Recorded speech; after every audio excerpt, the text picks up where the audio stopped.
அவனுடைய 2 காதுகளிலும் அந்த வார்த்தை தொனித்து கொண்டே இருந்தது. இன்றைக்கு திரும்ப இந்த நேரடியிலே பார்க்கிற, ஊடகங்களிலே பார்க்கிற உங்களுக்கு நான் சொல்ல விரும்புகிறேன், தேவ சத்தம் உங்கள் காதுகளில் தொனிக்குமேயானால் உலகத்தின் சப்தங்கள் ஓய்ந்து போகும். எல்லாரை குறித்தும் பலர் சொல்லுவார்கள், அவர் அப்படி, இவர் இப்படி, நீ சரியில்லை. கணவன் மனைவியை குறித்து, மனைவி கணவனை குறித்து, பிள்ளைகள் பெற்றோரை குறித்து, விசுவாசிகள் ஊழியனை குறித்து, அது இயல்பு. ஆனால் அந்த வார்த்தை படிக்க கேட்கிறேன், 2 காதுகளிலும் கர்த்தருடைய வார்த்தை என்னை கேட்கிற யாரானாலும் நீங்கள் எங்கே இருக்கிறீங்களோ ஒரு சின்ன ஜெபம் பண்ணுங்க. தேவனே, என் வாழ்வின் முடிவு பரியந்தம் உம்முடைய சத்தம் கேட்கிற கிருபை எனக்கு தாரும். ரொம்ப கஷ்டம். உலகத்தின் சத்தங்கள் நம்மை ஒவ்வொரு நாளும் கசக்கி பிழிகிறது.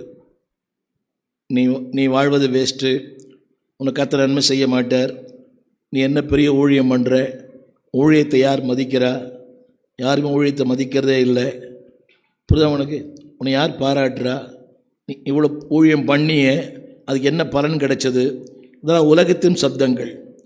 ஆனால் தேவன் சொல்லுகிறார், உன் கிரியைகளுக்கு பலன் உண்டு. திரும்ப திரும்ப அந்த வசனம் நீங்கள் படித்து பார்த்தீங்கன்னா, திரும்ப திரும்ப தேவன் பேசுகிறார் என்றால் 2 காரியம். ஒன்று, என்மேல் இன்னும் நம்பிக்கை வைத்திருக்கிறார். Even though I was running away from him, அவர் விட்டு எவ்வளவு தூரமாய் போனாலும் என்னோடு பேசுகிறார். கவனிங்க, ஒரு முறை நம்ம பேச்சை கேட்கலைன்னா நம்ம திருப்பி பேச மாட்டோம். ஒரு முறை சொல்லுவோம், அந்த பேச்சை அவங்க கேட்கலைன்னா தூக்கி போட்டுருவோம், நம்ம வேலையை நம்ம பார்ப்போம்.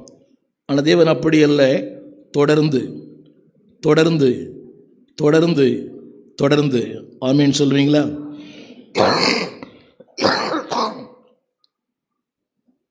ரைட், ஒரு வசனத்தை கேட்குறேன், போட விரும்புகிறேன். தேவ சத்தத்தை கேட்பதை விட உலகத்தில் ஒரு ஆசீர்வாதம் இல்லை. ஆமீன் சொல்லுங்கள். தேவ சத்தத்தை கேட்பதை விட உலகத்தில் ஒரு ஆசீர்வாதம் இல்லை. 2வது குறிப்பு, அன்றும் சொல்லுங்கள், இன்றும் தேவ சத்தத்தை சரியாய் புரிந்து கொள்ளாத மக்கள் ஏராளம். திரும்ப சொல்லுகிறேன், இன்னும் 2 வித்தியாசமான வார்த்தை. இன்னும் எதை புரிஞ்சிக்கல, என்னோடு தான் பேசுகிறார், எனக்கு தான் பேசுகிறார், என்னை குறித்து தான் பேசுகிறார். இன்றைக்கி அந்த புரிந்து கொள்ள நிறைய பேருக்கு இல்லை. இந்த பாருமா, உன்னை பற்றி தான் சொல்கிறார், உன்னை பற்றி தான் சொல்கிறாரு, உனக்கு தான் இந்த பிரசங்கம் இல்லை. என்னை பொறுத்த அளவில் நான் இப்படி தான், நான் இத்தனை வருஷம் நான் ப்ராக்டிஸ் பண்ணுறேன். எந்த வார்த்தை வந்தாலும் அது எனக்குத்தான். அது ஊழியன் பேசினாலும், ஒரு ஊழியர் கூடுகைக்கு போகிறேன், அந்த ஊழியர் பேசுகிறார், புரியுதா உங்களுக்கு, எனக்குத்தான். கவனிங்க, ஆண்டவர் நோக்கமில்லாமல் யார்கிட்ட பேசவே மாட்டார். அவர் ரொம்ப சென்சிட்டிவ் பர்சன். அவர் ஒன்றை பேசுகிறார் என்று சொன்னால் அதுக்கு பிறகு 1000 காரணங்கள் இருக்கும். ஒரு சின்ன பையன்தான், யோசித்து பார்த்தீங்களா? நீ என்ன நினைக்கிறீங்கன்னா, ஆண்டவர் பெரிய ஆளோட பேசுவார், பெரிய பெரிய பாஸ்டரோட பேசுவார், பெரிய பெரிய இவாஞ்சலிஸ்டோட பேசுவார், ஒரு பிரபலமான நாட்களோட பேசுவார், டிவி பிரசங்கரோட பேசுவார், புரியுதா உங்களுக்கு, பெனினோட பேசுவார், ஜாய்ஸ் மேயரோட பேசுவார். இல்லை, உங்களோடு பேசுவார். ஏன் தெரியுமா? நீங்கள் அவருக்கு தேவை. உங்களை கொண்டு இந்த பூமியிலே அவர் தேவ சித்தம் செய்ய விரும்புகிறார். திரும்ப திரும்ப இந்த வார்த்தை வருகிறது, திரும்ப திரும்ப, சாமுவேலே சாமுவேலே சாமுவேலே. அதை புரிந்து கொள்ளாத வயசு அது, புரிந்து கொள்ள முடியாத ஒரு சூழ்நிலை அது. ஆனால் உங்களுக்கு எனக்கும் புரிந்து கொள்ள முடியாத சூழ்நிலை இல்லை, புரிந்து கொள்ளக்கூடிய சூழ்நிலை. ஆமீன் சொல்லுவீங்களா? அவருக்கு அது ஆரம்பம், அவருக்கு புரியல. அவர் நினச்சார், பாஸ்டரை கூப்பிடுவார், என்னை ஏன் கூட போகிறாரு, நான் ஒரு எடுபடி பாஸ்டர் வீட்டில் சும்மா அந்த ஐயாவுக்கு நான் கூட மாட வேலை செய்கிறாள். இல்லைங்க, தேவனுக்கு உயர்ந்தவன் தாழ்ந்தவன், மூத்தவன் இளையவன், அனுபவம் உள்ளவன் அனுபவம் இல்லாததில்லை. தேவன் யாரோடு பேச முடியும்? ஒரு சின்ன கேள்வி, தேவ சத்தத்தை புரிந்து கொண்டிருக்கிறீர்களா? எல்லாருக்கும் ஒரே சத்தம் வராது, ஒரே வார்த்தை வராது. என்னோடு பேசுகிற மாதிரி உங்களோடு பேச மாட்டார், உங்களோடு பேசுகிற மாதிரி என்னோடு பேச மாட்டார். என் வயசுக்கு ஏற்ப, என் அனுபவங்களுக்கு ஏற்ப, என் புரிந்து கொள்வதற்கு ஏற்ப என்னோட பேசுவார். நல்லா கவனிக்கணும். இப்போ நான் பேசுகிறேன்னா ஒரு வித்தியாசமான கூட்டங்களுக்கு போகிறேன். கவனிங்க, எனக்கு என்ன தெரிவது என்பதை சொல்வதற்காக நான் போல, அந்த மக்களுக்கு என்ன தேவை என்பதை தெரிந்து நான் பேச வேண்டும். அங்கே போயிட்டு நான் எபிரேய பாஷை, கிரேக்க பாஷை, அந்த பாஷை, இந்த பாஷை நான் ஒன்றும் புரியாது. அப்போ தேவன் அவர் புரிந்து கொள்ள விதமாகத்தான் பேசுகிறார். சில பேருக்கு புரியவேலைன்னு சொல்லுவாங்க, அது எப்படின்னு தெரியல எனக்கு. சொல்லுங்கள், தேவ சத்தத்தை நான் புரிந்து கொண்டும் இருக்கிறேன், அதை அங்கீகரித்தும் இருக்கிறேன். ஆமேன்னு சொல்ல மாட்டீங்களா? நான் சொல்ல புரியும் உங்களுக்கு? எனக்கா எனக்குத்தான், என்னையா என்னைத்தான், உங்களுக்கா உங்களுக்குத்தான். எல்லாம் சொல்லுங்கள்.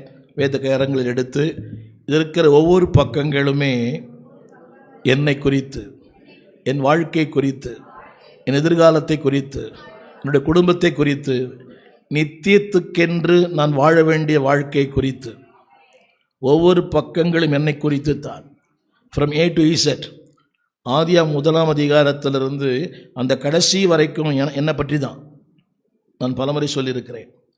மண்ணுக்காக ஒரு புஸ்தகம், பெண்ணுக்காக ஒரு புஸ்தகம், ஆனால் மனிதனுக்கான புஸ்தகம் பைபிள் தான். ஆமேன்னு சொல்ல மாட்டீங்களா? எல்லாரும் கண்களை மூடி சொல்லுங்கள், தேவனே உம்முடைய சத்தத்தை புரிந்து கொள்ளுகிற ஒரு செவி எனக்கு தாரும். சில நேரங்களில் இடிமுழக்க மத்தியில் பேசுவார், சில நேரங்களில் அமர்ந்த மெல்லி சத்தத்தோடு பேசுவார். இடிமுழக்கத்தோடும் பேச முடியும், he can speak very softly. அவர் ரெண்டையும் பேச முடியும், இடிமுழக்கத்தோடும் பேச முடியும். கவனிங்கள், திரும்ப சொல்லுகிறேன், இன்றைக்கு புரிந்து கொள்ளாத நீங்கள் என்னைக்குமே புரிந்து கொள்ள முடியாது. ஏதாவது ஏதோ ஒன்று இருக்கலாம். நீங்கள் என்ன செய்யணும், உங்கள் வாழ்க்கை என்ன, உங்களுடைய குறிக்கோள் என்ன, உங்களுடைய நோக்கம் என்ன? கவனிங்க, ஏன் என்னை ஒரு தாயாக வைத்திருக்கிறார்?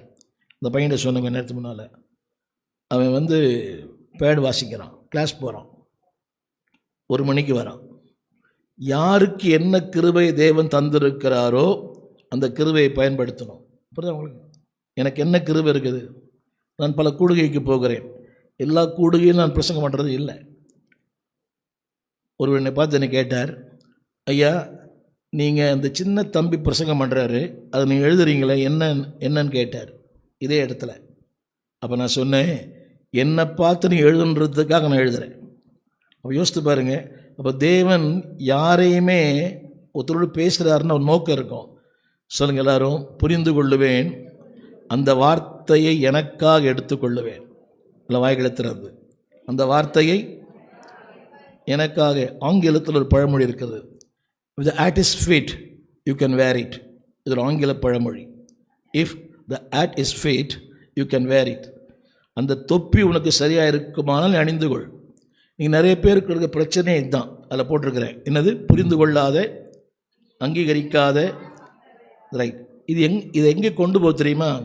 இதுதான் தேவனுடைய ஆசீர்வாதங்கள் இழந்து போவதற்கான காரணம். நீங்கள் எல்லாரும் சொல்லுவாங்க, என்ன ஆஸ்வதிக்கலையே, என்னென்ன ஆஸ்வதிக்கலையே, என்னை ஆஸ்வதிக்கலையே. நான் கேட்டிருக்கிறேன், எனக்கு ஏன் இன்னும் எனக்கு புரியுதா உங்களுக்கு? அவருக்கு இவ்வளோ கூட்டம் வருது, இவருக்கு இவ்வளோ கூட்டம் வருது, எனக்கு ஏன் கூட்டம் வரல? இதுதான் விஷயம். கவனிங்கள், எங்கே தேவ சத்தத்தை நான் புரிந்து கொள்ளவில்லையோ, எங்கே தேவ சத்தத்தை அங்கீகரிக்கவில்லையோ, என்னை கேளுங்கள். ஏற்புடையதாக இல்லாமல் இருக்கலாம், ஆனால் ஏற்றுக்கொள்ளுங்கள். சொல்லுங்கள் எல்லாரும், ஏற்புடையது. இப்போ நான் சொல்கிறேன்,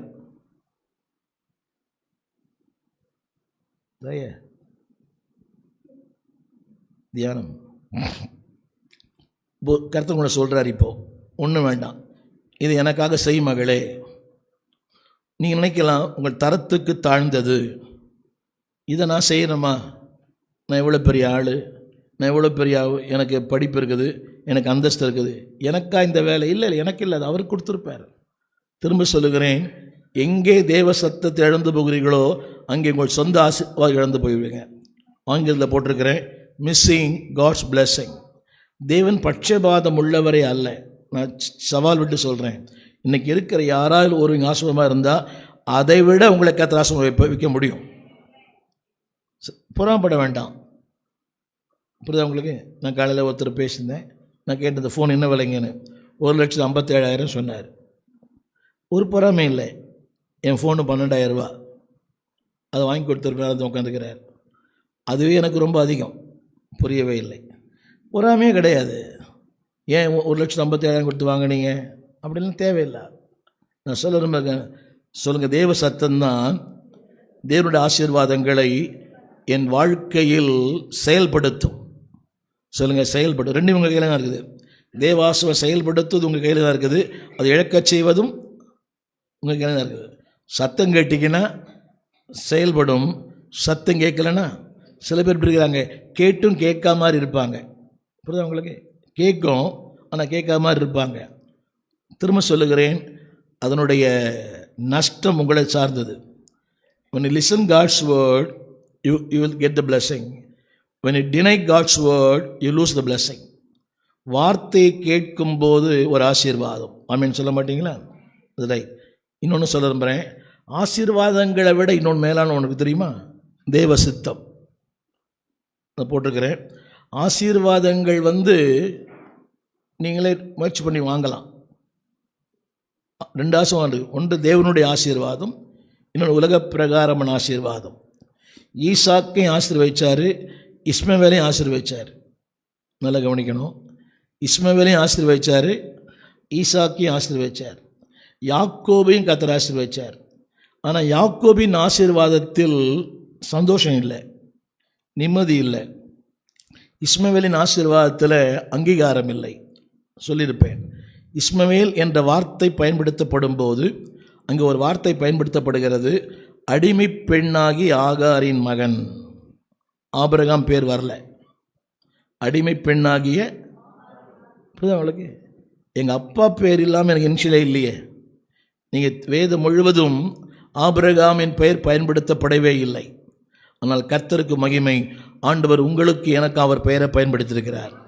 அவருடைய ஆவி நமக்குள் இருக்கிறது, அவருடைய அபிஷேகம் நமக்குள் இருக்கிறது, அவருடைய வித்து நமக்குள் இருக்கிறது, அவருடைய சாயல் நமக்குள் இருக்கிறது, அவருடைய சுவாசம் நமக்குள் இருக்கிறது. எனவே தான் சொல்கிறார், பிள்ளைகளானால் சுதந்திரமாமே. இந்த வார்த்தை இஸ்மவேலுக்கு பயன்படுத்தப்படவில்லை. அவன் பிள்ளை அல்ல, அடிமையின் மகனாகிய இஸ்மவேல். கவனிங்க எல்லாரும், என்றைக்கு தேவ சத்தத்தை கேட்க நீங்கள் தவறி, ஒரு அன்றைக்கு 2 முறை பேசுவார், 3 முறை பேசுவார். இன்னொன்று சொல்ல போகிறேன், தேவ சித்தத்தை எழுந்து போனால் வாழ்க்கை குழப்பம்தான். உங்களுக்கு தெரியுமா? உங்களுக்கு ஆபிரகாம் அந்த வார்த்தை கேட்டான், உன் ஏகசுதனும் நேசகுமாரனுமாகிய ஈசாக்கு எனக்கு. அது குழப்பத்தின் வார்த்தை இல்லையா? மகிழ்ச்சியின் வார்த்தையா? சந்தோஷத்தின் வார்த்தையா? ஆமேன் அல்லேலூயான்னு சொல்கிற வார்த்தையா? அவன் கேட்குற பிள்ளை. அவர் தான் சொன்னார், வானத்தை அண்ணாந்து பார், நட்சத்திரங்கள் என்ன கூடுமானால் என்ன. அவரே கொடுத்துட்டு அவரே கேட்குறார், கொடுத்தவனே பறித்து கொண்டான். ஆனால் ஒன்று தெரியும், நான் கேட்கல, அவர் கொடுத்தாரு. இப்போ அவர் கேட்குறாரு, நான் கொடுக்குறேன். ஆமீன் சொல்ல மாட்டீங்களா? அதெல்லாம் வாழ்க்கையின் உயர்ந்த எண்ணங்கள். அந்த நிலைக்கு அவனை கொண்டு வந்தது கர்த்தருடைய வார்த்தை. அந்த வார்த்தை மட்டும் கவனிங்க. இப்படி கூட சொல்லலாம், அதை கேட்டும் கேட்காத மாதிரி போயிருக்கலாம். இப்போ நீங்கள் நான் இருந்தால் அப்படியே கேட்டிருப்போம், இது பேய், இது பிசாசு, இது உணர்ச்சி, ஒரு டிஸ்கஷன், ஒரு பட்டிமன்றம். இப்படி இருக்குமோ இப்படி இருக்குமோ இப்படி. உங்களுக்கு தெரியுமா? உங்களுக்கு இந்த வார்த்தையை அவன் சாராரோடு கூட பகிர்ந்து கொள்ளவில்லை. இவன் ஈசாக்கை மோரியா மலை கொண்டு போனது சாராளுக்கே தெரியாது. அதற்கு பிறகு சாராளும் அந்த ஈசாக்கும் அந்த ஆபிரகாமும் சந்திக்கவே இல்லை. ஆபிரகாமும் சாராளும் சந்திக்கவே இல்லை. அடக்காராக அவர் சந்தித்தார். அந்த அளவுக்கு நான் சொல்ல விரும்ப கொஞ்சம் கடினமான வார்த்தை. குடும்பங்களை விட, உறவுகளை விட தேவ சத்தம் கேட்பதும் தேவ சத்தம் செய்வதும் ஆசீர்வாதம். என்ன சொல்லுங்கள்? உறவுகளை விட சத்தமா நமக்கு அந்த எண்ணம் வரும், இது தேவனாக இருக்காதே அப்படிலாம் கூட தேவன் சொல்லுவார். நரபலியாக கேட்பார், நம்ம கேட்கலாம் கூட அடுத்து சொல்லி தருவான். என்னங்க அன்புள்ள தேவன், இரக்கமுள்ள தேவன். நீ சும்மா இருந்து உன்னை வான்னு சொன்னார். புரியுதா உங்களுக்கு? நீ உங்கள் அப்பா வீட்டில் இருந்த செல்வசீமானாக இருந்தேன். அவன் தகப்பனான் ஒரு பெரிய செல்வசீமான், தேராகு, பொன் வெள்ளிகள், பொன் சிற்பங்களை உருவாக்கி விற்கிறவன். அதெல்லாம் விட்டுட்டு நீ வந்திய இப்படி ஆண்டவர் சொல்லுவாரா? திரும்ப சொல்லுகிறேன், அந்த வார்த்தையை போடுங்க. தேவ சத்தம் ஆசீர்வாதங்களை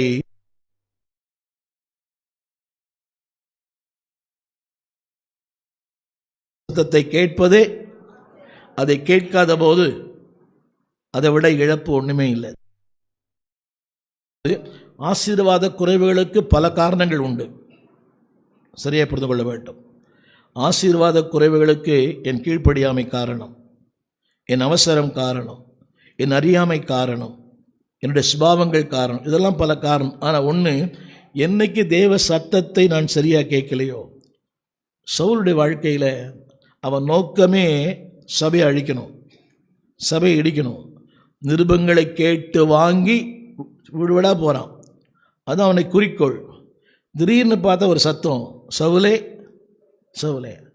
அவன் நோக்கம் வேற, அவனுடைய உணர்ச்சிகள் வேற, அவன் சித்தம் வேற. ஆனால் தேவ சத்தம் உணர்ச்சிகளை மாற்றிற்று, நோக்கங்களை மாற்றிற்று, அவன் சித்தத்தையே மாற்றிற்று. புரியுதா உங்களுக்கு? அவனுக்கு வேலை என்ன? அட்ரஸ் வாங்கி ஒவ்வொரு வீடாக போய் ஆண்களையும் பெண்களையும் கட்டி இழுத்து அவளை பாடுபடுத்தணும். அது அவனுடைய ஆப்ஜெக்ட். அதுக்காக திட்டம் தீட்டினான். கொஞ்சம் அது திடீர்னு ஏற்பட்ட திட்டம் இல்லை. அட்ரஸ் வாங்கி அவங்களோட பேக்ரவுண்டெல்லாம் பார்த்து அவங்க யார் இன்னார் என்பதை ரொம்ப நாள் அனலைஸ் பண்ணித்தான் அந்த வேலையில் இறங்கினார். இப்போது அத்தனை திட்டங்களும், அத்தனை தீர்மானங்களும், அத்தனை அவனுடைய விருப்பங்களும் ஒரே நிமிஷத்தில் தவிடுபடி ஆயிடுச்சு. என்ன தெரியும்? ஒரே வசனம் தான். என்னது? சவுலே சவுலே. ஆமென் சொல்கிறீங்களா? அதுதான் பவுலை மிகப்பெரிய தேவமனிதனாய் கொண்டு வந்தது. இன்னும் சொல்ல போனால் கிறிஸ்துவை விட அதிகமாய் பாடுபட்டவர் பவுல். சொல்லப்போனால் சுவிசேஷங்களை விட அதிகமாய் பேசப்படுவது பவுலின் நிருபங்கள். சுவிசேஷங்களை விட அதிகமாய் பேசப்படுவது பவுலின் நிருபங்கள். அப்படியானால் வேறு ஒன்றுமே இல்லை. அவருடைய படிப்போ, அவருடைய அறிவோ, அவருடைய ஞானமோ, அவருடைய செல்வமோ அல்ல. அந்த ஒரே வார்த்தை என்னங்க? சவுலே. அடுத்த வார்த்தை சொல்கிறாரு, நான் என்ன செய்ய சித்தமாக இருக்கிறேன். கொஞ்சம் நல்லா என்னோட நீங்கள் ட்ராவல் பண்ணுங்க. எனக்குன்னு ஒரு அசைன்மெண்ட் இருக்குது, எனக்குன்னு ஒரு வேலை இருக்குது, எனக்குன்னு ஒரு குறிக்கோள் இருக்குது, எனக்குன்னு ஒரு நோக்கம் இருக்குது. இவர் சொல்கிறது வேறு மாதிரி சொல்கிறாரு, எதிர்மறையாக சொல்கிறாரு. என்ன சொல்கிறாரு? என் நோக்கம் என்னது? அடிக்கணும், இடிக்கணும், அடுத்தவங்களை பாடுபடுத்தணும். இவர் சொல்கிறாரு, நீ போ, அங்கே உனக்கு சொல்லப்படும். பாருங்கள், தேவ சத்தத்தை கேட்டால் வார்த்தையே மாறிடும், எண்ணங்கள் மாறிடும், சுபாவங்கள் மாறிடும், நோக்கங்கள் மாறிடும். ஆமென் சொல்ல மாட்டீங்களா? நான் சொல்ல போகிறீங்களா? எதுக்காக போகிறேன்? இப்போது தமஸ்கு இதுக்காக போகிறேன், ஜெபம் பண்ணுறதுக்கு இல்லை, ஜெபம் பண்ணுறதுக்கு இல்லை, சபைக்கு போல. ஜனங்களை அடிக்கணும், சபையை உடைக்கணும், சபை இடிக்கணும். ஆனால் இந்த சத்தம் என்ன ஆயிடுச்சு? அவனோட நோக்கத்தை மாற்றியது, சித்தத்தை மாற்றியது, விருப்பங்களை மாற்றியது, எண்ணங்களையே மாற்றியது. சொல்லுங்க, எண்ணங்களை மாற்றும் வல்லமை எதுக்கு உண்டு? ஆமேன். என்னோட விருப்பங்களை மாற்றும் வல்லமை. சில பேர் அதாவது இப்படி தான், தாம் பிடிச்ச முயலுக்கு 3 கால் அசைன்மெண்ட் வச்சுருப்பாங்க. இல்லை பாஸ்டர், இதுதான் கரெக்டு. கொஞ்சம் சிந்திக்கணும். ஒரு அசைன்மெண்ட்டோடு தான் அவர் போகிறார். கையில் அட்ரஸ் இருக்குது, நிருபங்களை கேட்டு வாங்கினான். நிருபங்கள்னால் அவங்களுடைய வேற அபவுட்ஸ், பயோடேட்டா, யார் என்ன, அவங்க என்ன, எந்த பின்னணி, அவங்க குடும்பம் என்ன வேலை எல்லாம் கையில் இருக்குது. எல்லாம் கையில் இருந்த உடனே அந்த சத்தம் கேட்ட உடனே என்னுடைய உழைப்பு போயிடுச்சு. இது ஒரே நாள் நடந்த சம்பவம் இல்லை, பல நாள். சென்சஸ் சொல்கிறாங்களே, சென்சஸ், அதுதான் அவருடைய கணக்கு, மதிப்பீடு. எல்லா மதிப்பீடும், நோக்கமும், பாதைகள் மாறிற்று, பயணங்கள் மாறிற்று, நோக்கங்கள் மாறிற்று, எண்ணங்கள் மாறிற்று, விருப்பங்கள் மாறிற்று. இன்னைக்கு உலகத்துக்கே பவுலடியான் ஆசீர்வாதமாக இருக்கிறார். அப்படின்னு சொல்ல மாட்டீங்களா? அடிக்கடி எல்லா ஊழியை தான் பயன்படுத்துகிறோம், அவருடைய வார்த்தை தான் பயன்படுத்துகிறோம். என் கிருபை உனக்கு போதும். எந்த பாட்டு பாடினாலும் அவருடைய வார்த்தை இருக்கும். எந்த பாட்டு பாடினாலும். காண்கிற உலகம் தேடவில்லை, காணாத உலகம் நாடுகிறோம். எல்லா பாட்டிலையும் அவருடைய வார்த்தைகள் இருக்கும். அப்படியானால் ஒரு தனி மனிதனை இந்த அளவுக்கு கர்த்தர் உயர்த்துறாருன்னா வேற ஒன்றுமே இல்லை. என்னதான்? சத்தமாக சொல்லுங்க. ரைட். நான் சொல்கிறேன், தேவ சத்தம் செய்கிற மனிதன் தேவ சித்தம் செய்வான். போட்டிருக்கிறேன். தேவ சத்தத்தை சித்தத்தை சத்தம் கேட்கிற மனிதன் தேவ சித்தம் செய்வான். ரைட். இன்னொன்று சொல்ல அடுத்த குறிப்பு, தேவன் அன்றும் பேசினார் இன்றும் பேசுகிறார். ஆமென் சொல்ல மாட்டீங்களா? தேவன் அன்றும் பேசினார் இன்றும் பேசுகிறார். காரணம் தெரியுமா? அவர் பேசும் தெய்வம். ஆமென் சொல்ல மாட்டீங்களா? அவர் பேசும் தெய்வம். நீ பேசாத மரமோ கல்லோ அல்ல, அவர் பேசும் தெய்வம். அப்படியானால் பேசும் தெய்வம் மட்டுமல்ல, என் பேச்சை கேட்கும் தெய்வம். அதுக்காக நான் சொல்கிறேன் அந்த உங்கள் பேச்சை கேட்குற அந்த தெய்வம் இல்லை, நான் என்ன சொல்கிறேன் என்பதை புரிந்து கொள்ளுகிற தெய்வம். என் உணர்ச்சிகளை, என் எண்ணங்களை, என்னுடைய காரியங்களை புரிந்து கொள்ளுகிற ஒரு தெய்வம். என்றைக்குமே ஆர்டர் ஒரு காரியம் அப்படின்னு தெரியுமா? சில நேரங்களில் நம்முடைய போக்குக்கே விட்டுருவார். திருமணம் அப்படி தான் சொல்லுது. அதாவது துன்மார்க்கன் நெடுக போய், அதாவது சில நேரங்களில் விட்டுருவார்.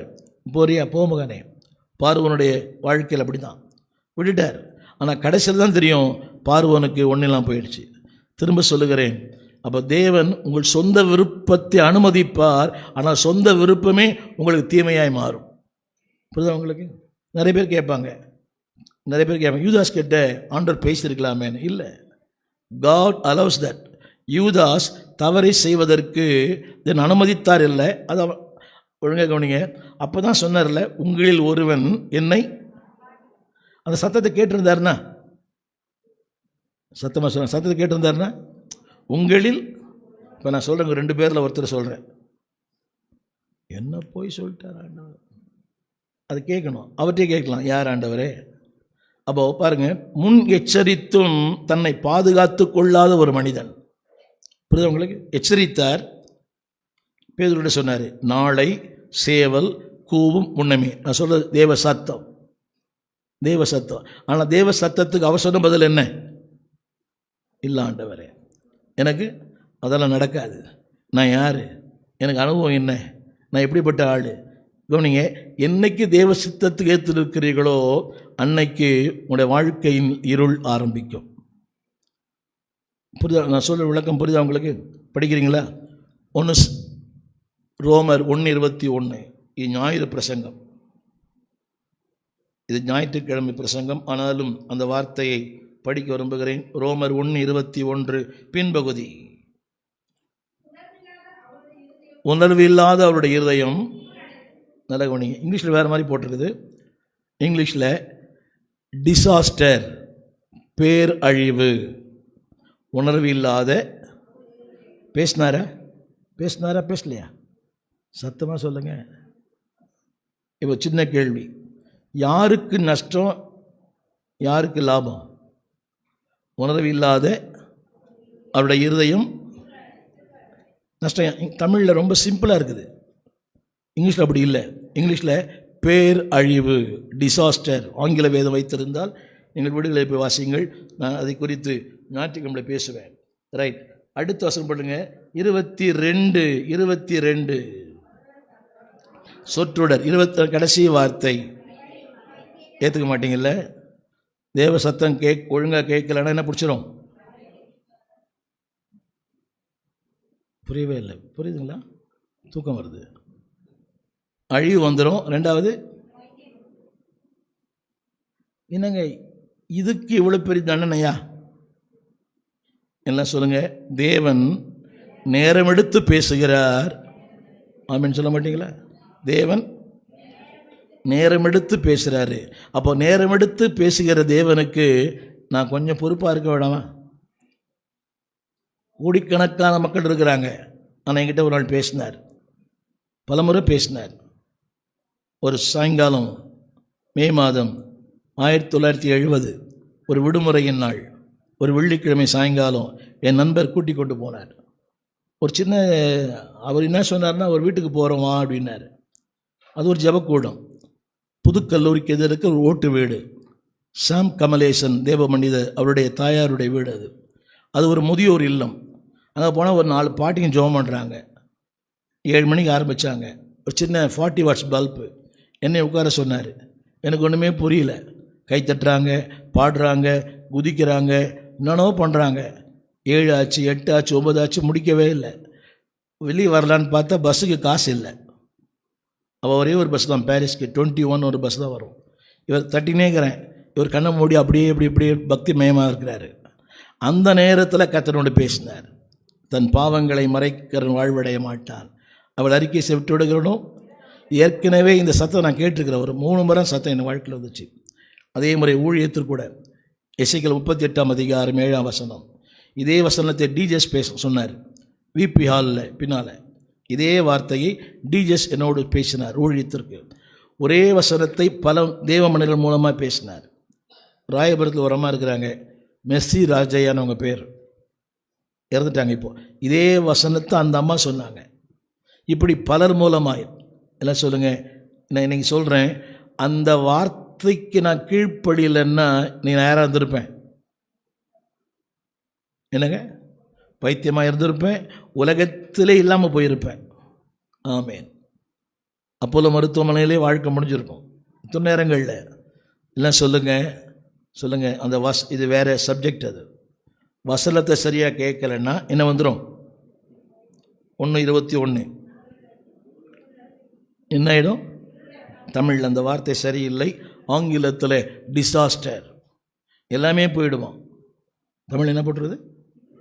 ஆமாம், இருளுக்கு அதுக்கு சம்மந்தம் இல்லை, அழிவு, பேரழிவு அதெல்லாம் வருமா? சரி, அதை அடுத்த நாள் பேசுகிறேன். ரைட். தேவன் பேசும் விதங்கள் அதை போடுறீங்களா? ரைட். என்ன பாருங்கள் எல்லாரும், தேவன் அன்றைக்கும் பேசினார், இன்றைக்கும் பேசுகிறார். சொல்லுங்கள் எல்லாரும், அன்றைக்கும் பேசினார், அதை மாற்றாதீங்க, அப்படியே வைங்க. ரைட். சொல்லுங்கள், ways that God has spoken to man. மனிதனோடு அந்த ஏஜஸ் போட்டுலாம், ஏஜஸ்னால் காலங்கள். நான் ஒன்றா சொல்கிறேன், கவனிங்க எல்லாரும்.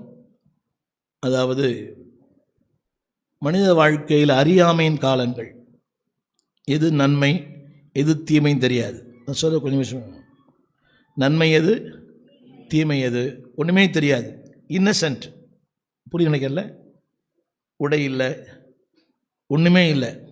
எது பாவம் எது பரிசுத்தம், எது நன்மை எது தீமை, இப்படி சொல்ல உங்களுக்கு விளக்கமாக புரியும் இல்லை? உடையே நிர்வாணமான வாழ்க்கை. அந்த அறியாமையின் காலத்திலும் தேவன் ஆதாமே ஆதாமே பேசினாரா இல்லையா? பைபிள் இல்லை, சத்தியம் இல்லை, சபை இல்லை. சொல்லுங்கள், அறியாத காலத்தில் நம்மோடு பேசினார். ஆமென் சொல்ல மாட்டீங்களா? இப்போ அறிஞ்சிருக்கிறோமே, அறியாத காலத்தை நம்மோடு பேசித்தான் இன்றைக்கு அறிந்து கொள்கிற வாய்ப்பை தந்தார். ஆமீன் சொல்ல மாட்டீங்களா? இன்னொன்று சொல்கிறேன் பாரு, இன்னொரு வசன ஆதாரம் ஆதியாகமம் 1:2-3 குறித்து கொள்ளுங்கள். 1-2-3 ரைட். வாசிக்க நேரம் இல்லை. அடுத்து வீழ்ச்சியின் காலங்கள். யாத்திராமத்தின் புஸ்தகம் 33ஆம் அதிகாரம் 18ஆம் வசனம். ஆதி யாத்திராகமம் 33, அதை மாற்றாதீங்கமாக அப்படியே இருக்கட்டும். 33:18. ம்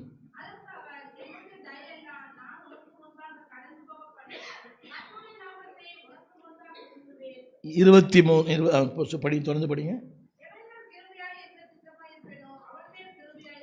ஒரு நிமிஷம் கவனிங்கள்லாம் பாருங்கள். வீழ்ச்சியின் காலங்கள். சொல்லுங்கள் எல்லாரும் சத்தமா இருக்கிறீங்களா? எல்லாரும் அற்புதங்களை கண்டார்கள், வானத்தின் மன்னாவினால் போஷிக்கப்பட்டார்கள், சிவந்த சமுத்திரத்தை கடந்து போனார்கள், அவருடைய வஸ்திரங்கள் கிழியில, பாதரட்ச கிழியில, வியாதியே இல்லையாம், அவர்களை ஒருவனும் நோய்வாய்ப்பட்டதே இல்லை. ஆரோக்கியமான வாழ்க்கை. கவனிங்க, பகலிலே மேகஸ்தம்பம், இரவிலே அக்கினி ஸ்தம்பம். இப்படிப்பட்ட சொகுசான வாழ்க்கை. ஆனாலும் தெரியுமா, முறுமுறுப்பு, அங்கலாய்ப்பு. அவன் சொல்கிறான் அது தேவலை. அந்த வார்த்தை அப்படியே இருக்குது. அது தேவலை இருக்குதா? அது எகிப்து தேவலை, கொமட்டிக்காய் தேவலை, பூண்டு தேவலை. ஆனால் அதை விட பெஸ்ட்டை கர்த்தர் கொடுத்தார். வானத்தின் மன்னா, புரியுதா உங்களுக்கு? அந்த கண்மலையின் தேனிட்ட அந்த அந்த அந்த இனிப்பு. யோசித்து பாருங்கள், எந்த அளவுக்கு பாதுகாப்பு. மேகஸ்தம்பம், அக்கினி ஸ்தம்பம், குளிரில் வெப்பமாக இருந்தார், வெப்பத்தில் குளிராக இருந்தார். ஃபாதர் பாடுறாரு, குளிர் நிழலே அந்த குளிரில் கூட இருந்தார். அவர் தான் ஹீட்டராக இருந்தார். ஹீட்டான நேரங்களில் ஏசியாக இருந்தார். ஆமீன் சொல்ல மாட்டிங்களா? அந்த இடத்தையே ஏசியாக மாற்றிட்டார். அவங்க இடத்தையே ஆமீன் சொல்லுங்க, இடத்தையே ஏசியாக வசந்த் கோலை போல், அவங்க ரத்னா ஃபேனுக்கு போல் அவங்க இருந்த இடத்தையே 40 லட்சம் பேருக்கு ஏசி எங்கே போடுறது? ஏசி போடுறது கேளுங்க. அவர் போடுற ஏசி 2 பேருக்கு வேலை செய்ய மாட்டேங்குது. 40 லட்சம் பேருக்கு ஏசி ஃப்ரீயாக போட்டார். எவ்வளோ வோல்டேஜ் ஆகிருக்கணும்? இப்படியெல்லாம் நன்மை செய்த மனிதன் தெரியுமா, தேவனுக்கு எப்படி இல்லை? உண்மையாக இல்லை. முறுமுறுப்பு, அங்கலாய்ப்பு, அதாவது கல்லெறிந்து அவனே சொல்கிறாங்க, என்ன செய்வேன் என்மேல் கல்லெறிகிறார்களே. வீழ்ச்சியின் காலம் சொல்லுங்கள், வீழ்ச்சியின் காலங்களிலும் என்னோடு பேசுகிறார். கரங்களை உயர்த்தி புரியுதுங்களா? நம்ம வாழ்க்கை வீழ்ச்சியே வரலையா? வீழ்ச்சி வந்தால் இல்லையா? என்னங்க இங்கே வர வரைக்கும் என்னதான்? போகலாமா வேணாவா, போகலாமா வேணாவா. நாளைக்கு தான் மைக்கேல் பேசுவார், நாளைக்கு போகலாம். புரியுதா உங்களுக்கு? நாளைக்கே போகலாம். நேற்று போயிட்டு வந்துட்டுமே. நான் சொல்லுவது எண்ணங்களில் வீழ்ச்சி, சிந்தையிலே வீழ்ச்சி. கவனிங்க, நான் விழுந்தாலும் என்னை பின்தொடர்ந்து வருகிற கர்த்தர். அப்படின்னு சொல்ல மாட்டீங்களா? நான் சொல்ல வீழ்ச்சி புரியுதா உங்களுக்கு? வீழ்ச்சினா புரியுதா? ஸ்லிப்பிங் சொல்லுங்கள். ஸ்லிப்பிங்னா தெரியுமா? ஸ்லிப்பிங்னா ஒன்றை நழுவ விடுவது. போகலாமா வேணாவா, போகலாமா. அந்த வீழ்ச்சியின் காலம் நல்லா கவனிக்கணும். வீழ்ச்சியின் காலம் ஒரு கொஞ்சம் சிந்திக்கணுமே. இப்படிலாம் நன்மை செஞ்சு அவரை துக்கப்படுத்தினா கோவம் வருமா வராதா? கோவம் வருமா வராதா? அழகாக சொல்கிறார் பாருங்க. 21, 22, 22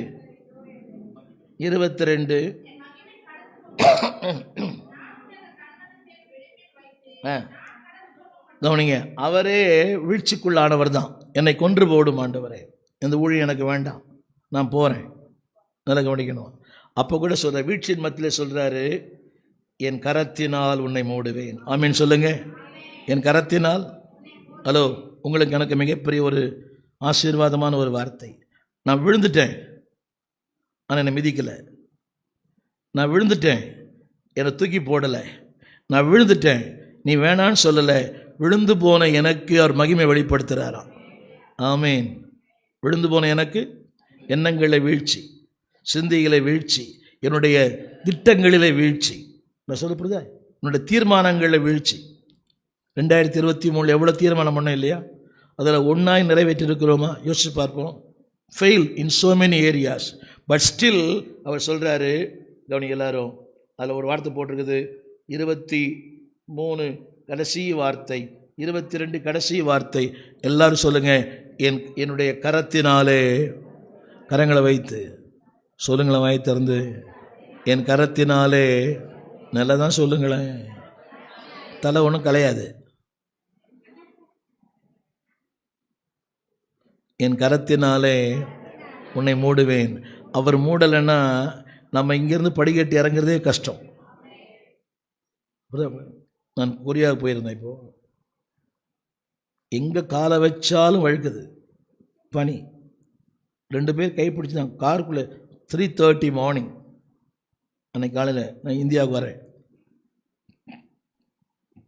தலையில் காலை வச்சா வழுக்குது, காருக்குள்ளே காலை வச்சா வழுக்குது, காரே வழுக்குது. யோசித்து பாருங்க. ரொம்ப இந்த கல்யாண வண்டி போவோம் இல்லை, பொண்ணு மாப்பிள்ளை வண்டி, அது மாதிரி ஏறக்குறைய 3.5 மணி நேரம் வந்தேன். வழுக்குது. அதிகாலை 3:30 மணி, வெளிச்சம் கூட இல்லை. நான் சொல்ல வந்த கருத்து, வீழ்ச்சியின் காலங்களிலும் நம்முடைய கரத்தினால் மூடுகிற கர்த்தர். ஆமீன். சலிப்பு வரும் இல்லை? கீழ்ப்படியில்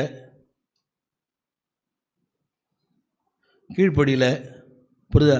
பிரசங்கம் கேட்கல, என்ன வரும்? இது பாருங்க, இப்போ தூங்குறோம். புரியுதா? நான் சொல்ல புரியுதா? இப்படி சொன்ன பிறகு கீழ்ப்படியாமையின் காலங்கள் எப்படி சொல்லலாம்? ஜனம் கீழ்ப்படிஞ்சாங்களா? நாங்கள் நேரத்தில் தானே சாப்பாடு இல்லை. இந்த சாப்பாடு வீட்டில் கூட கிடைக்காது. சாப்பாடு எம்சி ரோடுக்கு போக தேவையில்லை, டெய்லர் கடைக்கு போக தேவையில்லை. என்னங்க 250 ரூபா 300 ரூபா கொடுக்க தேவையில்லை. வாஷிங் மிஷின் தேவையில்லை. என்னடி பார்க்குறீங்க? துணி பழமையானதும் இல்லை. அந்த கால் அப்பப்போ பேட்டாக்கு போக தேவையில்லை. காதி எங்கெல்லாம் போகிறீங்கன்னு தெரில எனக்கு. எங்கெங்கெல்லாம் போகிறீங்க. அன்றைக்கி யாரும் தூக்கி திருடர் கூட அங்கே இல்லை. ஆமேன்னு சொல்ல மாட்டிங்களா? பிராண்ட் நியூவாக இருந்துச்சு 40 வருஷம். ஆமேன்னு சொல்ல மாட்டிங்களா? அந்த பொற்காலம் நம்மளோட வாழ்க்கையில் வந்து நல்லா தான் இருக்கும். என்னங்க புரியுதா உங்களுக்கு? எங்கள் குமார் போயிட்டாரா? குமாருக்கு ஃபோன் பண்ணி அதை எடுத்துணுமா இது எடுத்துணுமான்னு சொல்ல வேண்டிய அவசியமே இல்லை. புரியவே மாட்டாது. எல்லாம் இலவசம், எல்லாம் நம் கையில். புரியுங்க? டோர் டெலிவரியே பண்ணிட்டார் அவர். இவ்வளோ டோர் டெலிவரி பண்ணவரை என்ன சொல்கிறாங்க ஜனங்க? முறுமுறுத்தார்கள். சொல்லுங்கள், வீழ்ச்சியின் காலம். அப்போட கர்த்தர் பேசினார். அடுத்து சரி இவங்க ஒன்றும் ஒத்து வர மாட்டாங்கன்னு சொல்லி ஒரு புஸ்தகம் எழுதி கொடுத்தார். என்ன புஸ்தகம்? ஆமாம், இப்படியாவது ஒழுங்காக இருப்ப. அவன் சொன்னான், இது உனக்கே ஒரு பேபை, அந்த புஸ்தகத்துக்கு ஒரு பேபை. எல்லாம் கையில் எடுங்க அந்த புஸ்தகத்தை. நல்லா கவனிங்க. இதை நான் திருப்தியாக படிக்கிறேன்னு சொல்கிறவங்க மட்டும் திருப்தியாக படிக்கிறேன். என்ன புஸ்தகம் இது? அதை கொஞ்சம் பிரித்து படிங்களேன். பிரித்து சொல்லுங்கள். இதில் சொல்கிறதெல்லாம் என்ன தான்? இதை சொல்கிறதெல்லாம், இதை பேசுகிற நான் அநியாயமாக சொல்கிறாரு பாஸ்டர். இந்த புஸ்தகத்துக்கு என்ன பேர்? அப்போ இதை நான் பேசுகிற நான் எனக்கு என்ன பேர்? நியாயப்பிரமாணிகன் இருக்குதா? எனக்கு என்ன பேர்? நியாயப்பிரமாணிகன். புஸ்தகம் என்ன புஸ்தகம்? அநியாயமாக பேசுகிறாருங்க பாஸ்டர். என்னாலும் அநியாயமாக பண்ணுறாரு. அப்போ இதுக்கு பேர் நான் மாற்றி என்ன புஸ்தகம் போட்டுக்கணும்? என்ன புஸ்தகம்? அநியாயமாக என் பொண்ணையே குறை சொல்கிறார் அவர். புஸ்தகம் பேர்? ஆமாம். அப்போ பேசுகிறவர் அவருக்கு என்ன பேர்? நியாய பிரமாணிகன். அப்போ இதில் அநியாயம் ஒன்று கூட? மல்கியா 3:10 தசம பாகம், காணிக்கை, இதெல்லாம் என்னது? அநியாயமா? சபை கூடியவர்கள் விட்டுவிடக்கூடாது. என்னங்க? ஆனால் நமக்கு அது அநியாயமாக தெரியுது. சரி சரி, புரியுதா உங்களுக்கு? சீக்கிரம் வான்னு சொல்கிறேன். இந்த பாஸ்டர் நான் இவ்வளோ தூரம் வர்றதே பெரிய பாடு, இதில் வேறு சொல்கிறேன். அநியாயமாக சொல்கிறீங்களே என்ன? இல்லை. சரி, நியாயப்பிரமாணத்து காலத்தில் ஒழுங்காக இல்லை. யோவான் 1:14 2 ராஜாக்கள் 17:13. சீக்கிரமா 2 ராஜாக்கள் 17:13.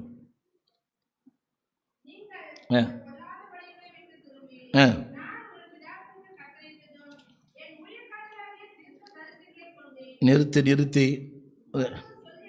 தாயே நிறுத்து. காதே கேட்க மாட்டேங்க. நீங்கள் உங்கள்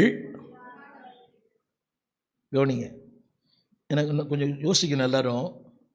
கவனிங்க, என்னோட அறியாமையும் பொறுத்து கொண்டார், என் வீழ்ச்சியும் பொறுத்து கொண்டார், நான் நியாயம் இல்லாமல் வாழறேன்னு அதையும் பொறுத்து கொண்டார். கரங்களை உயர்த்தி சொல்லுங்கள், என் அறியாமையை என்னப்பா சொல்லுங்கள், பொறுத்து கொள்ளுங்க பாஸ்டர். நாங்கள் இப்படி தான் வருவோம், நீங்கள் பொறுத்துங்க. பொறுத்து தான் இருக்கிற 8 வருஷமா நான் என்ன திட்டுறேன் உங்களை பார்த்து? புரியல. அறியாமை பொறுத்து கொண்டார். 2வது வீழ்ச்சினா தெரியுமா? வீழ்ச்சினா ஒன்று இருக்க வேண்டிய இடத்திலிருந்து இன்னொரு இடத்துக்கு போவது. புரியுது உங்களுக்கு? இருக்க வேண்டிய இடத்துலேருந்து ஸ்லைடிங். உயரமாக வச்சுருந்தாரு, இப்போ நான் எங்கே போயிட்டேன்? கீழே போயிட்டேன். வீழ்ச்சி. சரி, நியாயப்பிரமாணம் எழுதி கொடுத்தாரு. யோசித்து பாருங்களேன், அது எவ்வளோ கஷ்டம் இல்லை? எவ்வளோ அது எழுதினார தேவ மனுஷன். 40 நாள் இரவும் பகலும் புசியாமலும் குடியாமலும். யோசித்து பாருங்க. அப்போது இந்த 5 புஸ்தகம் கொஞ்சம் கற்பனை பண்ணி பார்க்கணும். நமக்கு ஒரு பக்கம் எழுதுறதே கை வலிக்குது. 5 புஸ்தகம் எழுதி கொடுத்துருக்கிறாரு. கரங்களை உயர்த்தி சத்தமாக சொல்லுங்கள். நியாயப்பிரமாணம் எழுதி கொடுத்துருக்கிறார். அதையும் அந்த மனுஷன் என்ன பண்ணிட்டார்? போட்டு உடச்சிட்டார். நம்ம பண்ண வேண்டியது அவரே பண்ணிட்டார். அப்போ கூட தேவன் எரிச்சல் அடையலை. இப்போ படித்தாயே, இப்போ படிங்க. எல்லாம் எடுத்துட்டீங்களா? நீங்கள் திரும்பி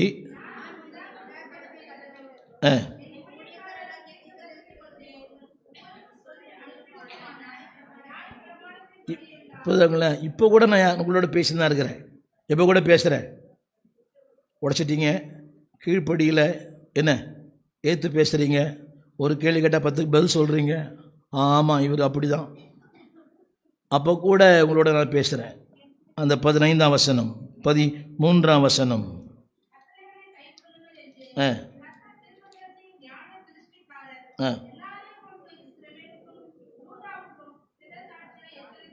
ஆமீன். எல்லாம் சொல்லுங்கள், 13 வசனத்தை எல்லாம் சொல்லுங்கள். நான் உங்களுக்கு நான் சொன்னேன். 13ஆம் வசனம், 13ஆம் வசனம். திடசாட்சியாய் சொல்லி எச்சரித்து கொண்டிருந்தும், அடுத்து கடைசி வார்த்தை, நீங்கள், நமக்கு அதுதான் அது, நீங்கள் விசுவாசியாமல் கடின கழுத்து, அப்புறம் கழுத்தை கடினப்படுத்தி, வேகமாக சொல்லி முடிக்கிறேன், எல்லாம் பாருங்கள் எல்லாரும். அப்போ எழுதி கொடுத்த புஸ்தகம் என்ன ஆயிடுச்சு? அவர்கள் அதை அந்நிய காரியமாக எண்ணினார்கள். அந்நிய காரியம் எங்களுக்கு இல்லை பாஸ்டர். இந்த பிரசங்கம் யாருக்கு இல்லை? எங்களுக்கு இல்லை. இது அந்த அம்மா தூங்குறாங்களே, அந்த அம்மாவுக்கு தான். இந்த பிரசங்கம் எங்களுக்கு இல்லை. ஒரு அம்மா லேட்டாக வராங்களே, அந்த அம்மாவுக்கு தான். இந்த பிரசங்கம் எனக்கு தான். சரி, அடுத்து இன்னொரு காலம், இன்னொரு காலம். இதெல்லாம் மாறிடுச்சு. கிறிஸ்துவின் காலம். என்ன காலம் அது? தேவன் மனிதன் ஆனார். பாட்டெல்லாம் பாடணும். நேற்று இயேசு பிறந்தார், இயேசு பிறந்தார். அப்பவும் பேசினார் இல்லையா? மத்தேயு, மார்க்கு, லூக்கா, யோவான் பேசிக்கொண்டே இருந்தார். நோக்கம் என்ன தெரியுமா? நோக்கம் என்ன? அவர் சித்தம் செய்யணும், அவர் சத்தம் கேட்கணும். மனுஷன் வருத்தப்பட்டு பாரம் சுமக்கிறவர்களே, நீ எல்லாரும் என்னிடத்துல வாருங்கள். அதெல்லாம் நான் வர முடியாது, எனக்கு ரொம்ப வேலை இருக்குது. நீ சீக்கிரம் முடிங்க பாஸ்டர், உங்கள் டைம் முடிய போகுது. அடுத்து திருச்சபை, கிறிஸ்துவின் திருச்சபையின் காலங்கள். இது என்ன காலம்? நீங்கள் பேசுகிறாரா? பேசலையா? செவ்வாய்க்கிழமை பேசுகிறார், வெள்ளிக்கிழமை பேசுகிறார், காலையில் பேசுகிறார், சாயங்காலம் பேசுகிறார். இதெல்லாம் யூடியூப்பில் வேறு பேசினே இருக்கிறார். 3400 பிரசங்கம் இருக்குது. எவ்வளோ நிகழ்மையா அவருக்கே தெரியாது. 3400 செய்தி இருக்குது. இன்னைக்கு காலையிலோடு போட்டிருக்கிறேன், போட்டுனே இருப்பேன் டெய்லி 2-3. இன்றைக்கி என்ன பண்ணுறாரு படித்து பாருங்கள். அப்போஸ்தலர் 10:44, அப்போஸ்தலர் 10:44.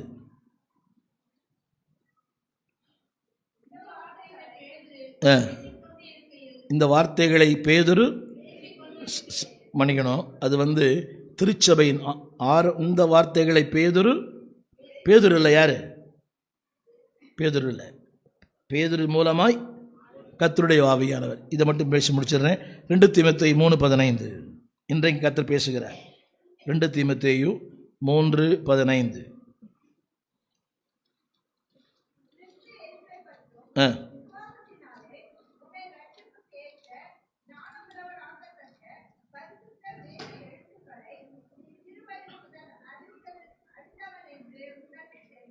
எல்லாம் சொல்லுங்க. வேத வாக்கியங்கள் எல்லாம், நல்லா கவனிங்க, அந்த வார்த்தை படிங்க. கடந்த காலம் அல்ல, நிகழ்காலம். முதல்ல படிங்க. வேத வாக்கியங்கள் எல்லாம், ஒரு நிமிஷம் நிறுத்தி, அருளப்பட்டதா அருளப்பட்டிருக்கிறதா? தந்தாரா தந்து கொண்டிருக்கிறாரா? என்ன மிஸ்? 2 மிஸ். தந்தாரா தந்து கொண்டிருக்கிறாரா? 3 மிஸ். தமிழ் புரியுதா? எங்கே அவர் போயிட்டாரா? சார், எனக்கு என் இலக்கணமே தெரியும், என்ன போய் இலக்கணம் கேட்குறிய? தந்தார் அல்ல,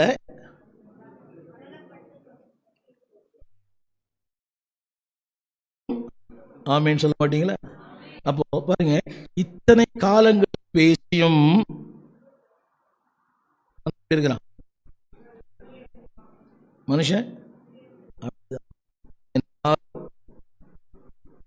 என்னை யாரும் வேற மனுஷன் அழைக்க முடியாது. வாய்ப்பு என்னை யாரும் என்ன பண்ண முடியாது. யோசித்து பாருங்க. உண்மையை சொன்னால் இவர் தான் சோர்ந்து போகாத ஒரு தெய்வம். எனவே தான் சொல்லப்பட்டிருக்கு ஏசாயா புஸ்தகத்தில், இஸ்ரவேலை அநாதி தேவன் சோர்ந்து போகிறதில்லை, இளைப்படைவதும் இல்லை. எனக்கு கவனிங்க, இத்தனை எங்கிருந்து பேசுகிறாரு? எங்கே ஆரம்பித்தார் பேசுறதுக்கு? ஏதேன் தோட்டத்தில் பேசி இன்னைக்கு சபைக்குள்ள கூட பேசிட்டு இருக்கிறார். ராத்திரியில் பேசுகிறாரா? ராத்திரியில் பேசுகிறாரா? வசந்த பயில்படி பேசுகிறாரா? அவனை பேசுகிறாரா? கேலண்டர் பேசுதா? ஆட்டோ ரிக்ஷாவில் கூட நம்மளோட பேசுது இந்த ஆட்டோ ரிக்ஷா வசனம். அப்போ இப்படியெல்லாம் பேசுகிறேன்னு சொன்னால் நோக்கம் உண்டு. இதை மட்டும் சொல்லுகிறேன், கவனிங்க. ரெண்டாவது குறிப்பு அதை போடுங்களேன். What is God saying in this people? என்ன பேச விரும்புகிறார்? எப்படிலாம் பேசுகிறார்? நம்பர் 2, வார்த்தையினால் பேசுகிறார். சொல்லுங்கள், வார்த்தையினால். இயேசு தேவனால். சொல்லுங்கள், தகப்பன் மகனோடு பேசுவது போல பேசுகிறார். அது போடல நினைக்கிறேன். சொல்லுங்கள், எல்லாம் பைபிள் எடுத்து சொல்லுங்கள். அது போடலையோ?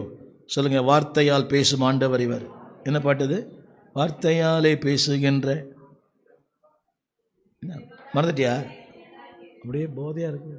சொல்லுங்கள், வார்த்தையாலே பேசுகின்ற ஆண்டவர். 2வது, என் உணர்வுகளிலே பேசுகிறார், என் எண்ணங்களிலே பேசுகிறார், என் சிந்தையிலே பேசுகிறார், மனிதர்களை கொண்டு பேசுகிறார், என் தவறுகள் மூலமாக பேசுகிறார், என்னை கொண்டு என்னோடு பேசுகிறார். அது எனக்கு பொருந்தும். என்னை கொண்டு என்னோடு பேசுகிறார், உங்களை கொண்டு என்னோடு பேசுகிறார் அப்படின்னு சொல்ல மாட்டீங்களா? அந்த அம்மா பொறுமையை பார், எவ்வளோ பொறுமையாக இருக்கிறாங்க, நீ பொறுமையாயிரு. ஒரு ஆமின்னு சொல்ல மாட்டீங்களா? என்னப்பா உண்மையாக தான் சொல்கிறீங்களா? உண்மையாக தான் சொல்கிறேன். அந்த அம்மாவை பார், எவ்வளோ பொறுமையாக இருக்கிறாங்க. ஒரு ஆமின்னு சொல்ல மாட்டீங்க. சொல்லுங்கள், என்னை கொண்டு உங்களோடு பேசுகிறாரு, உங்களை கொண்டு நம்முடைய தவறுகள் மூலமாக கூட பேசுகிறாரு. இல்லையா? தவறுகள் பேசுகிறாரா? இருக்கிறியா? உன்னை கொண்டு யாரை கொண்டு உன்னோட பேசுகிறாரு தெரில. சில பேர் சொல்கிறாங்க, அதெல்லாம் முடியாது பிறகு, என் புருஷன் பேச்சை நான் கேட்குறதில்ல, உங்கள் பேச்சை கேட்க போகிறேன். திரும்ப ஒரு அது போடுங்களேன். சொல்லுங்கள், பேசும் தெய்வம். நாளைக்கு இதை பற்றி பேசுவேன். ஏன் பேசுகிறார், எதற்காக பேசுகிறார், எந்த நோக்கத்துக்காக பேசுகிறார். இங்கிலீஷில் போடுவீங்களா? டைப் பண்ணிட்டீங்களா இங்கிலீஷில்? ஏன் பேசுகிறார், எதற்காக பேசுகிறார், எந்த நோக்கத்துக்காக பேசுகிறார் இருக்குதா? எல்லா எஸ்ஸில் வரும். டைப் பண்ணலையோ? ரைட். இதை நான் அடுத்த நாள் பேசுகிறேன். ரைட். சொல்லுங்கள், நான் இன்னும் அவரோடு கிட்டி சேர, நான் இன்னும் பரிசுத்தமாய் வாழ, இன்னும் அவருக்கு ஊழியம் செய்ய, இன்னும் என் வாழ்க்கையில் பலியிடப்பட வேண்டிய பல காரியங்கள் துண்டு துண்டாய் வெட்டப்பட. சொல்லுங்கள், துண்டு துண்டாக வெட்டுங்க. சத்தமாக சொல்லுங்கள். நீங்கள் தான் வெட்டுறீங்களே பாஸ்டர், அடிக்கடி வெட்டி கேட்குறீங்களே. நீங்கள் தான் சாக்ரிஃபைஸ் தெரியுமா? சொல்லுங்கள், எப்படி சொல்லுங்கள், எல்லாருக்கும் ஆக்ஷன் பண்ணுங்கள். வெற்ற என்ன விட்டுட்டு போகிறீங்க, அப்புறம் பயமாக்குது. கடைசியாக ஆண்டவருக்கு என்று ஆத்துமாக்கள் ஆதாயம் பண்ண அவருடன் பேசுவ நோக்கமே இதாங்க. இதில் அதாவது அவர் நலம் ஒன்றுமில்லை, என் நலம்தான் எல்லாமே. அவர் நலம் ஒன்றுமே இல்லை. கடைசியில் சொல்லுவீங்க அது அவர் நலம். அவர் நலம் அல்ல, என்னை ஆகாய மண்டலத்தில் பிரகாசிக்கு நட்சத்திரமாய் மாற்ற. ஆத்மா ஆதாயம் பண்ணுகிறவன் ஞானம் உள்ளவன், அவன் ஆகாயத்தில் சுடர்களைப் போல பிரகாசிப்பான். கொஞ்சம் நல்லா கவனிக்கணும். இதில் ஏதாகிலும் அவருடைய சுயநலம் இருக்குதா? ரட்சிப்பு என்ன பார்க்குறீங்க? பரிசுத்தம் அம்மா புரியுதுங்களாம்மா? ஊழியம் பண்ணுறது, பணிவிடை, அதான் பணிவிடை, தியாகம், இதில் எதுவுமே அவருக்கு சொந்தமானதல்ல, எல்லாமே எனக்கு சொந்தமானது. அப்போது இதெல்லாம் எனக்காக தான் பேசுகிறார். மனம் திரும்ப, பரிசுத்தமாக வாழ, என்னை கொண்டு ஏதோ ஒன்று செய்ய, என் வாழ்க்கையில் எதெல்லாம் விட வேண்டுமோ அதெல்லாம் விட, என்னை கொண்டு ஜாதிகளையும் ஜனங்களையும் கர்த்தர் ஆசீர்வதிக்க. சொல்ல என்னை கொண்டு. ஸோ அவர் பேசுகிற நோக்கம் என்னது? சில பேர் பாருங்கள், நம்மக்கிட்ட பேசவே மாட்டாங்க, ஆனால் வேலை ஆகணும்னா அக்கா, மம்மி, டேடி, 3 தடவை டேடி டேடி டேடி. புரிஞ்சுக்கணும் என்னது, ஏதோ ஒன்று. ஆனால் தேவன் அப்படி இல்லை. அவர் தனக்காக பேசலை, நான் வாழ, நான் உயர, என்னை மகிமைப்படுத்த. நம்ம சொன்ன பார்த்தீங்களா? மோசே சொல்கிறாரு, நீ என்னென்னோ பேசிட்ட, பேரை கிறுக்கி போடுன்னு சொல்லிட்ட, வேணான்னு சொல்லிட்ட, ஊழியமே வேணான்னு சொல்லிட்ட, நான் வரமாட்டேன்னு சொல்லிட்டேன், ஆனாலும் என் மகிமையினால் உன்னை மூடுகிறேன். ஆமேன். கரங்களை உயர்த்தி ஆமேன் சொல்ல எழுந்திருந்து சொல்லுங்கள், தேவன் பேசும் தெய்வன், என்னோடு பேசுகிறார், என்னோடு பேசுகிறார். ஏமாறு பாட்டு பாடுறியா? வேதா எல்லாரும் சொல்லுங்கள், ஆண்டவரை பார்த்து, என்னோடு பேச விரும்புகிற தெய்வம், என்னோடு பேச விரும்புகிறார். அதை போட்டிருக்கீங்களா தம்பி? அந்த காலங்கள் கொஞ்சம் சிந்திக்கணும். இவ்வளவு பேசியும் என் பின்னாலே வராரு. இதோ வாசப்படி நின்று ஒருவன் என் சத்தத்தை பேசுகிறாரா இல்லையா? பேசுகிறாரா? எங்கே ஆரம்பித்தார் பேச? எங்கே பேசிட்டு இருக்கிறாரு? ஆமீன் சொல்லுங்க. சில விஷயம் அவர் பேசினே இருப்பாருங்க அவர். ஆனால் ஒரு நாள் வரும் அது அவர் பேசவே மாட்டார். ஒரு நாள் வரும், இப்போ அதாவது பேசுகிறவருக்கு நீங்கள் செவி கொடுக்க மாட்டோம் என்று சொன்னால் அவர் சத்தமே கேட்க முடியாது. இப்போ கேட்டிங்க 1:21 படிச்சிங்களே, அந்த சத்தத்தை சரியாக கேட்கலன்னா என்னது? அதுக்கு முன்னால் இப்போ லைட் ஆஃப் பண்ணோட இருளாயிடும். அந்த இருள் அல்ல, வாழ்க்கை இருளாயிடும். இங்கிலீஷ் அழகாக போட்டுருது, டிசாஸ்டர். ரெண்டாவது என்னது? அதாவது நீங்களே யார் என்று அறியாத நிலைமை. நீங்களே கடந்த காலம் தெரியாது, நிகழ்காலம், வருங்காலம். நான் யார், எங்கே இருக்கிறேன்? வேதனை இல்லை. வாழ்க்கையிலே மிகப்பெரிய கொடுமை அதுதான். கணவன் தெரியல, மனைவி தெரியல, பிள்ளைகள் தெரியல, இரவா பகலான்னு தெரியல. ரொம்ப கஷ்டம் இல்லை? நான் அவர் போதகர் மரிக்கும்போது அவர் ஃபோன் பண்ணார். அவங்க மகன் ஃபோன் பண்ணார், ஸ்டீவன் நீ கடைசியாக அவர் பாரு, உன் பேரை சொல்லு கொஞ்சம் வந்து அப்படின்னார். அவர் சொன்னார், அப்பா உன் சிஷ்யன் வந்திருக்கிறாரு. இன்னொரு பேர் கூட சொன்னார், சொல்லி உன் சிஷ்யன் வந்திருக்கிறாரு, ஸ்டீவன் வந்திருக்கிறாரு. யோசித்து பாருங்க, வாழ்க்கையில் இது எவ்வளோ பெரிய கொடுமை இல்லை? யாருன்னே தெரியல. ஆனால் தேவன் இத்தனை வீழ்ச்சிக்கு மத்தியிலும் என்னோடு என் தெய்வம் இயேசு பேசுகிறதா இல்லையா? நான் நல்லவன் இல்லை, நான் அந்த அளவுக்கு நீதிமானம் அல்ல, புரிஞ்சா? Stubborn nature. ஆனால் தேவன் பேசுகிறார். ஏன் பேசுகிறார்னா, என் வாழ்வுக்காக, நான் வாழ, நான் செழிக்க, நான் பயன்பட, என்னை கொண்டு ஜாதிகளை தேவன் சந்திக்க. கரங்களை உயர்த்தி ஒரு பாடலை கேட்போம், அதுக்கு பிறகு நம்ம ஜெபிப்போம். சீக்கிரம் ரைட். எங்கேருந்து பாடுவோம்? எல்லாம் அமருவோம். ரைட்.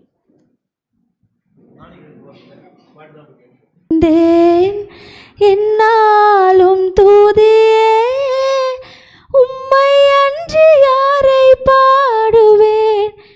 ஏசையா உந்தன் அன்பு உள்ளம் பொங்குதே. ஏசையா உந்தன் அன்பு உள்ளம் பொங்குதே. பாதம் பணிந்தேன் என்னாலும் துதியே. உம்மை அன்றி யாரை பாடுவேன்? ஏசையா உந்தன் அன்பு உள்ளம் பொங்குதே. ஏசையா உந்தன் அன்பு உள்ளம் பொங்குதே. பரிசுத்தமே பரவசமே பரநேசருளே வரம்பொருளே. பரிசுத்தமே பரவசமே பரநேசருளே வரம்பொருளே. தேடினதால் கண்டடைந்தேன் பாடிட பாடல்கள் ஈந்தலின்றீர். தேடினதால் கண்டடைந்தேன் பாடிட பாடல்கள் ஈந்தலின்றீர். உன் பாதம் பணிந்தேன் என்னாலும் துதியே. உம்மை அன்றி யாரை பாடுவேன்? ஏசையா உந்தன் அன்பு உள்ளம் பொங்குதே. ஏசையா உந்தன் அன்பு உள்ளம் பொங்குதே. புது எண்ணெயால் புது பலத்தால் புதிய கிருபை புது கவியால். புது எண்ணெயால் புது பலத்தால் புதிய கிருபை புது கவியால். நிரப்பினிதம் நடத்துகிறீர். நூதன சாலைமில் சேர்த்திடுவீர்.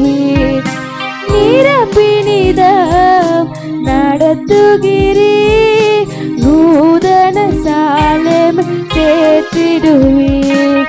உம் பாதம் பணிந்தேன் என்னாலும் துதியே, உம்மை அன்றி யாரை பாடுவேன். இசையா உந்த அன்பு உள்ளம் பொங்குதே, இசையா உந்த அன்பு உள்ளம் பொங்குதே. நெருக்கத்திலே உம்மை அழைத்தேன், நெருங்கி உதவி எனக்கு அளித்தீர்.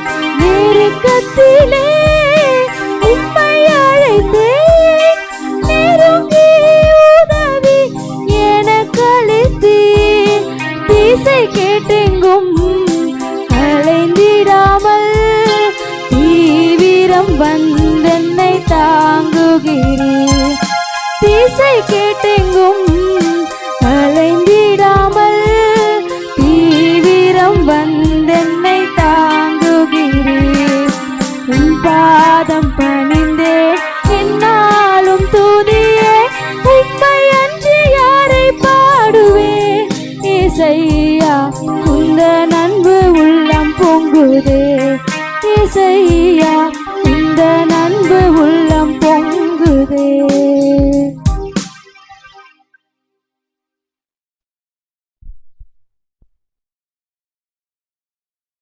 மிகப்பெரிய பாக்கியம் என்னன்னு தெரியுமா? தேவ சத்தத்தை கேட்பது. கரங்களை உயர்த்தி சொல்லுங்கள், தேவ சத்தம் கேட்பது. சத்தமாக சொல்லுங்கள். அது வசனம் படித்தேன் இல்லையா? அந்த சத்தம் இரு காதுகளிலும். ஆமேன். அதனால தான் உங்களுக்கு தெரியுமா, உங்களுக்கு சாமுவேல் ஒருத்தர் தான் 3 ராஜாக்களை அபிஷேகம் பண்ணவர். அவர் ஒருத்தர் தான் 3 ராஜாக்களை அபிஷேகம் பண்ணவர். நல்லா புரியணும். மற்றவங்களாம் யாரோ ஒருத்தர் தான் பண்ணியிருப்பாங்க. இவர் தான் இத்தனை ராஜாக்கள் சவுல் அபிஷேகம் பண்ணார், தாவீது அபிஷேகம் பண்ணார், அதுக்கு பிந்தி வந்தோன்னே அபிஷேகம் பண்ணார். கரங்களை உயர்த்தி அந்த மேன்மை அவருக்கு கிடைச்சது. ஒன்றும் இல்லை,